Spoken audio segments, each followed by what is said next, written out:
Hello पिलामाने तमମାନଙ୍କୁ ମୋର ଗୋଟେ ନୂଆ ଫ୍ରେଶ୍ ଭିଡ଼ିଓକୁ ସ୍ୱାଗତ। ଆଜି ଏହି ଭିଡ଼ିଓରେ ଆମ୍ଭେମାନେ ଭାରତର ଜାତୀୟ ପ୍ରତୀକ ବିଷୟରେ ଜାଣିବା। ତେବେ ଚାଲ ଭିଡ଼ିଓଟିକୁ ଷ୍ଟାର୍ଟ କରିବା। ତେବେ ଭିଡ଼ିଓଟିର ପ୍ରଥମ କ୍ୱେଶ୍ଚିନ୍ଟି ହେଉଛି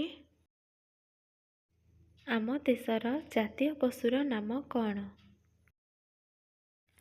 ଏହାର ଉତ୍ତରଟି ହେଉଛି ବାଘ।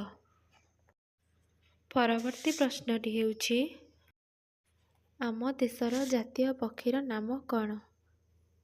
ଏବଂ ଏହାର ଉତ୍ତରଟି ହେଉଛି ମୟୂର। ଏବେ ଆମେ ଯିବା ପରବର୍ତ୍ତୀ ପ୍ରଶ୍ନ ପାଖକୁ।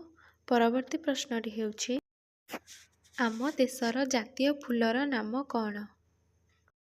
ଏହାର ଉତ୍ତରଟି ହେଉଛି ପଦ୍ମ ଫୁଲ।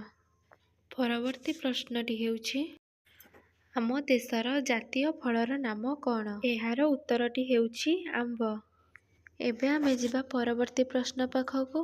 ପରବର୍ତ୍ତୀ ପ୍ରଶ୍ନଟି ହେଉଛି ଆମ ଦେଶର ଜାତୀୟ ସରୀସୃପର ନାମ କ'ଣ? ଏହାର ଉତ୍ତରଟି ହେଉଛି ଅହିରାଜ। ଏବେ ଯିବା ପରବର୍ତ୍ତୀ ପ୍ରଶ୍ନ ପାଖକୁ। ପରବର୍ତ୍ତୀ ପ୍ରଶ୍ନଟି ହେଉଛି ଆମ ଦେଶର ଜାତୀୟ ପରିବାର ନାମ କ'ଣ? ଏହାର ଉତ୍ତରଟି ହେଉଛି କଖାରୁ। ଏବେ ଆମେ ଯିବା ପରବର୍ତ୍ତୀ ପ୍ରଶ୍ନ ପାଖକୁ। ପରବର୍ତ୍ତୀ ପ୍ରଶ୍ନଟି ହେଉଛି ଆମ ଦେଶର ଜାତୀୟ ଖେଳର ନାମ କ'ଣ? ଏହାର ଉତ୍ତରଟି ହେଉଛି ହକି।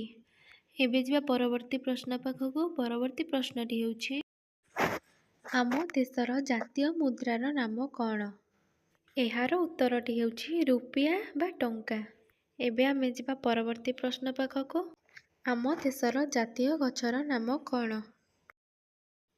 ଏହାର ଉତ୍ତରଟି ହେଉଛି ବରଗଛ। ପରବର୍ତ୍ତୀ ପ୍ରଶ୍ନଟି ହେଉଛି ଆମ ଦେଶର ଜାତୀୟ ନଦୀର ନାମ କ'ଣ? ଏହାର ଉତ୍ତରଟି ହେଉଛି ଗଙ୍ଗା ନଦୀ।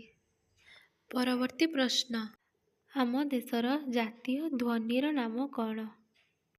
ଏହାର ଉତ୍ତରଟି ହେଉଛି ଶଙ୍ଖଧ୍ୱନି। ଏବେ ଆମେ ଯିବା ପରବର୍ତ୍ତୀ ପ୍ରଶ୍ନ ପାଖକୁ। ପରବର୍ତ୍ତୀ ପ୍ରଶ୍ନଟି ହେଉଛି ଆମ ଦେଶର ଜାତୀୟ ସଂକେତର ନାମ କ'ଣ? ଏହାର ଉତ୍ତରଟି ହେଉଛି ଅଶୋକ ସ୍ତମ୍ଭ। ପରବର୍ତ୍ତୀ ପ୍ରଶ୍ନଟି ହେଉଛି ଆମ ଦେଶର ଜାତୀୟ କ୍ୟାଲେଣ୍ଡରର ନାମ କ'ଣ? ଏହାର ଉତ୍ତରଟି ହେଉଛି ସାକା କ୍ୟାଲେଣ୍ଡର। ପରବର୍ତ୍ତୀ ପ୍ରଶ୍ନଟି ହେଉଛି ଆମ ଦେଶର ଜାତୀୟ ଧ୍ୱଜାର ନାମ କ'ଣ? ଏହାର ଉତ୍ତରଟି ହେଉଛି ତ୍ରିରଙ୍ଗା ପତାକା। ପିଲାମାନେ ତମମାନଙ୍କୁ ଆଜିର ଏହି ଭିଡ଼ିଓଟି କେମିତି ଲାଗିଲା କମେଣ୍ଟ ବକ୍ସରେ କମେଣ୍ଟ କରନ୍ତୁ ଏବଂ ଭିଡ଼ିଓଟି ଭଲ ଲାଗିଲେ ଲାଇକ୍ ଆଣ୍ଡ ସବସ୍କ୍ରାଇବ୍ କରିଦିଅନ୍ତୁ। ଜୟ ଜଗନ୍ନାଥ।